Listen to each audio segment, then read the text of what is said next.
Greetings and hail and welcome and all that jazz. It's TFT Tarot for today, Divine Dabblings with Oberon and Banshee. This is me, Oberon, celebrating summer solstice with Goth Tarot.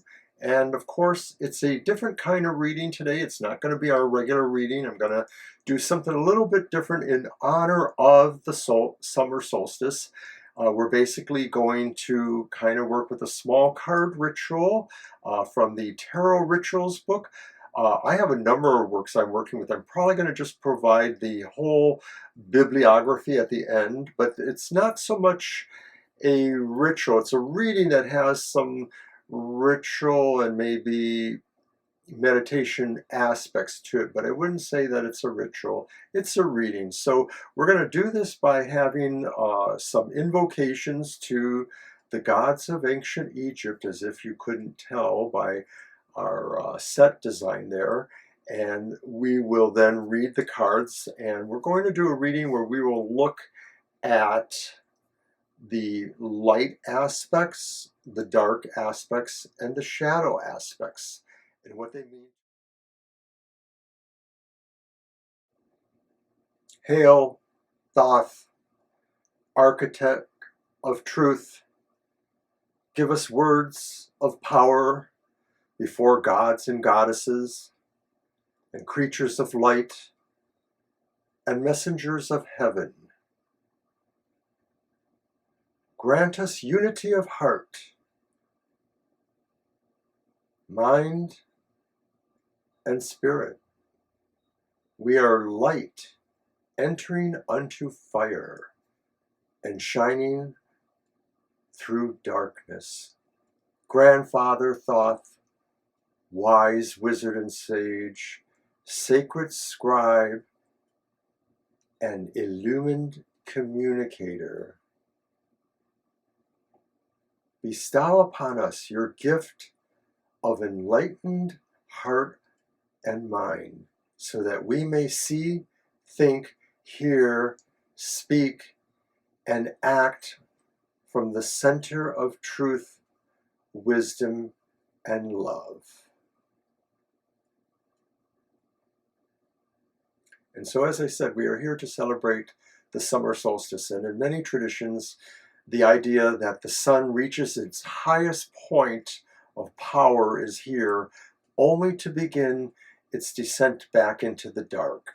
And many of us may know this tale from maybe the more Celtic versions of the craft, but I'm more of an Egyptianist, so I sort of merge the two, because of course it's just like light and dark itself. You can't have one without the other.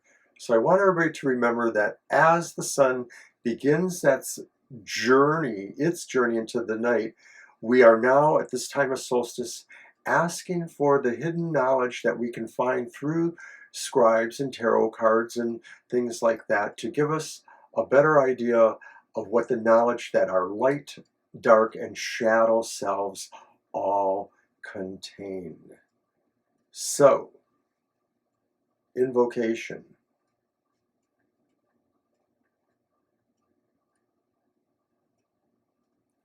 Almighty Isis, High Priestess of unconditional love and Empress of regeneration power, carry us forward across the dark chasm that lies between all sequences of life, death, and rebirth.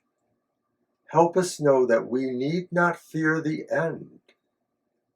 Help us to willingly surrender into your loving embrace. Help us to transform in the light of your healing grace. Hail to Isis, Queen Mother of us all. We are always held by your laser sight and in your loving arms. Now I'm going to use the relatively new Notaria tarot, and it's a very light oriented in terms of ceremonial. I'm not going to talk a lot about the deck, but I just thought I would use this. You can find out more. I'll give the complete information. It's actually paired with the other deck I'm using in this called the Goetia. And of course, that is its dark complement. So,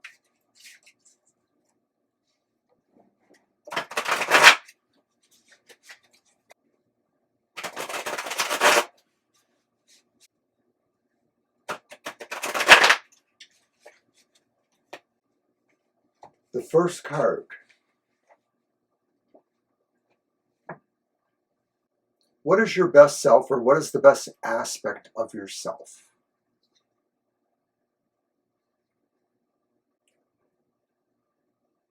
The reversed Ace of Wands.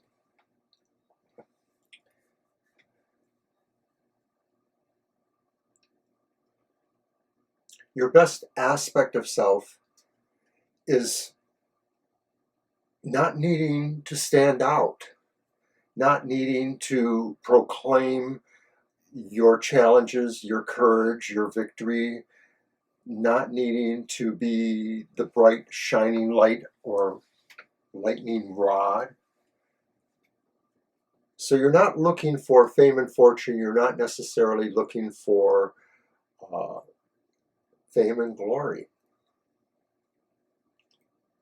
Why must you try to portray this to others, a sense of selflessness? The Queen of Wands.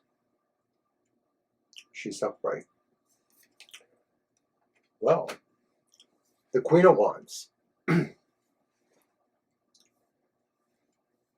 I think of catching more flies with honey than vinegar. The Queen of Wands does represent the idea of a magnificent, compelling, courageous person. And maybe what these two cards say is that by not portraying that as your best self, that's what people will see. Your courage, your ability to charm the pants off of people, your ability to lead by example. So where will this lead you then in your exploration of your hidden light self?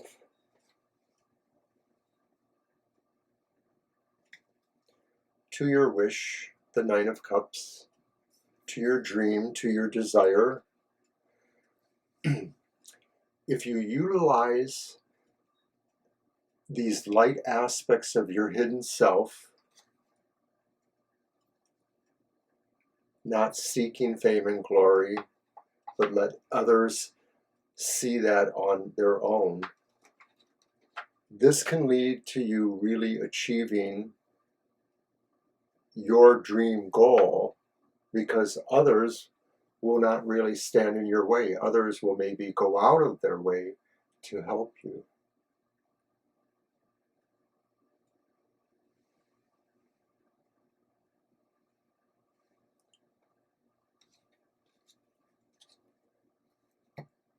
All right, so now we'll move on to our exploration by going to the dark side, using the Goetia, the Twin 2, the Notoria. And by the way, these are both Lo Scarabeo decks. So here's my invocation.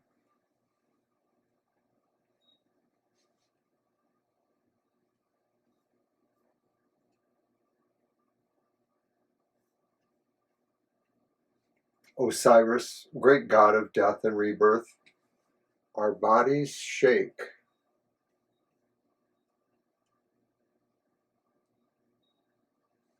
Our hearts pound, our minds race, as we invoke your name and power from the watery depths of our souls.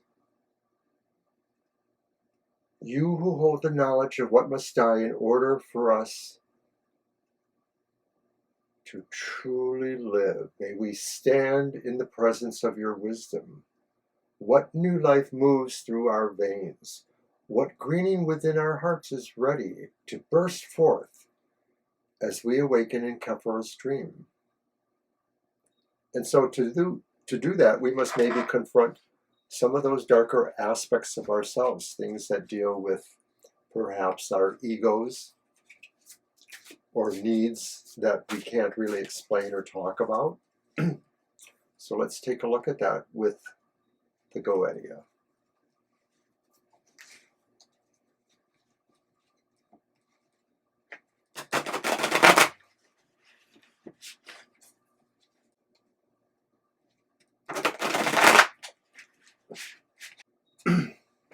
So our first card, what is that darkest, most egotistic part of ourselves, or our need? What is that? And it's the Knight of Pentacles. He's upright. But I think we want everything. This is our hidden knowledge, dark self. We want everything to wait on us. We want everything to trot patiently behind us and to move only when we move or only when we say we can move. And we sort of want everyone to dote on us, to wait for us. Okay, that's enough. So why is it important for us to understand this part of ourselves, to see how this maybe is affecting others? That's the Seven of Swords. We are stealing from people. We are stealing from people when we force them to wait on us for no good reason, or for them to stay behind us and to always feel indifference to us. We steal their agency, their energies, and we prevent them from maybe showing what they themselves are capable or how they themselves can be useful to us. So in understanding this, how can this lead us to something better?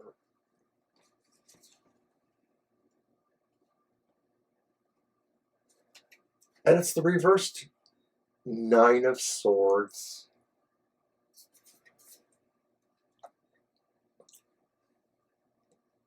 Maybe a part of us does this because we feel we already, this is going to sound a little snotty, but maybe we feel that it's owed to us, that people are deferential to us, that because we put up with all of their angst, we listen to their suffering, and maybe we have to realize that we should be enabling all of us to be better.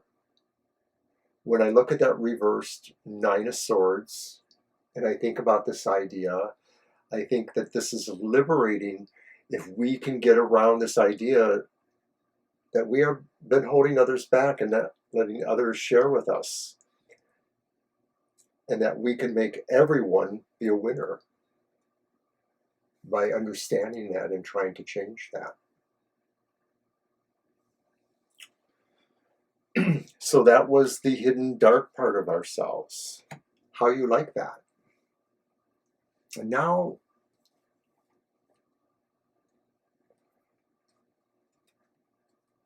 we're going to move on to the shadow with this invocation to Lord Anubis.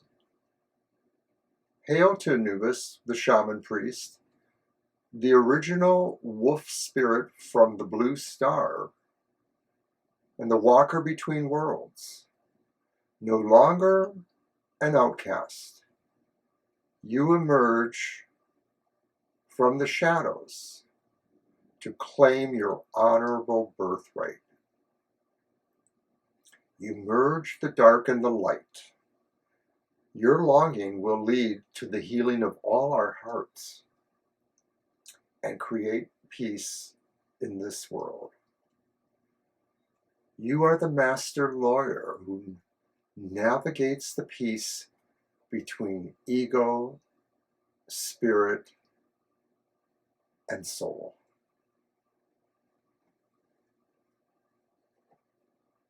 And so now we're going to work with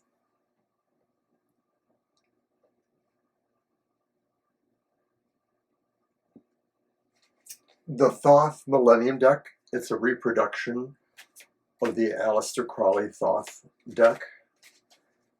It's a low scarabeo like the other two.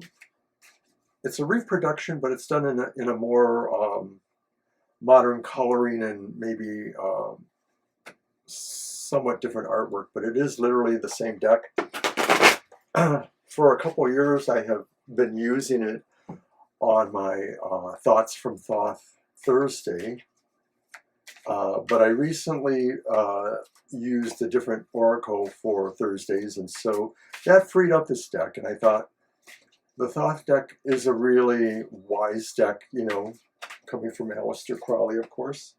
So I wanted to do it for the shadow portion of the reading. So let's begin.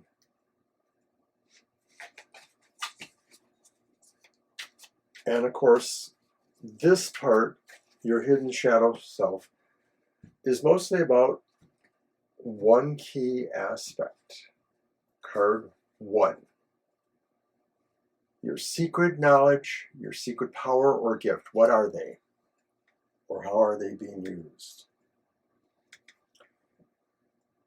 That's the reverse Six of Pentacles. You can move energy specifically related to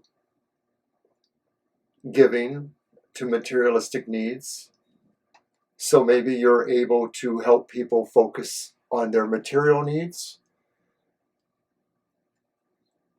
You're able to understand that flow needs to work in both directions, and that sometimes to want is really what you need to be doing. And you know, some of the other cards maybe suggested that we had some other aspects that were not as savory, but I think this is saying that deep inside in our shadow, we do understand the power of needing, of wanting. That's kind of interesting. As a secret power, why is this important to understand that, and how could it be used possibly?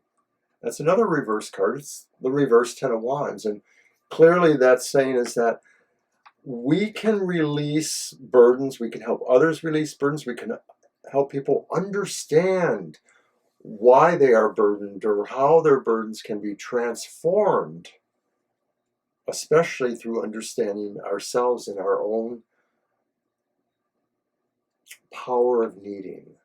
The power of needing something that we don't have, but we can find. And it may involve seeing that we do have it, we just need to transmute it somehow. So actually then, how will it help others? And it's the Eight of Wands, and it helps others because it creates movement for everybody. A rising tide lifts all ships, they say. So this energy that we can possibly invoke through this discovery in our shadow self, an aspect of our shadow self, says once we liberate parts of our thinking or help others understand parts of their thinking, that their burdens are not really their burdens, we can actually engage in a complete new energy of moving and focusing on our targets. And you know, I think that's just going to be really important in the overall scheme of things here. So I think that's an interesting exploration of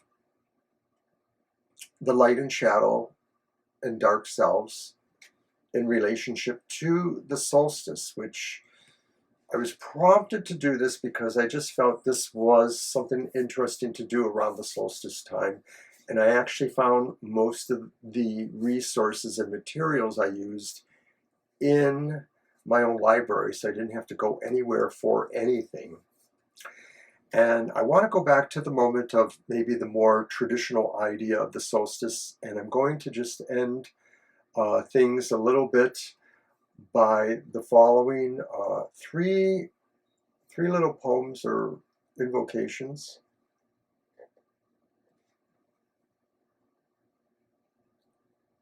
So now is the time of the final passion. The great lord is at the height of his strength, and the summer queen can no longer resist his yearnings. She gathers him in her arms, and they join in the union that will send him to his death.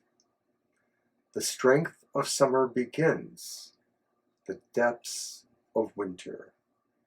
And as the sun arises in the height in the sky, so must it also begin its decline.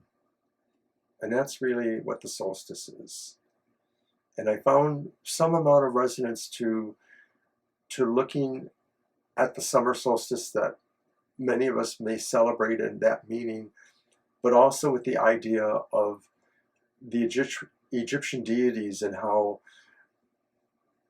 facing their shadow, facing the end of life was so important to them too.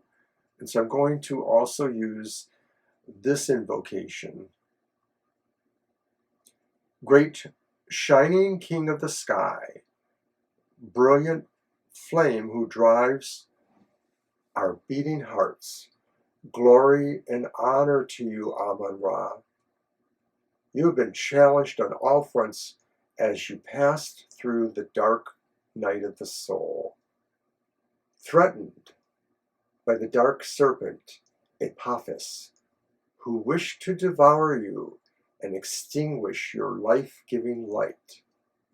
Great Father of Light, teach us how to mature into our own greatness through each turn of the spiraling wheel of change. In your ability to honor the dark as well as the light, you have gained true sight as the all-seeing eye of wisdom.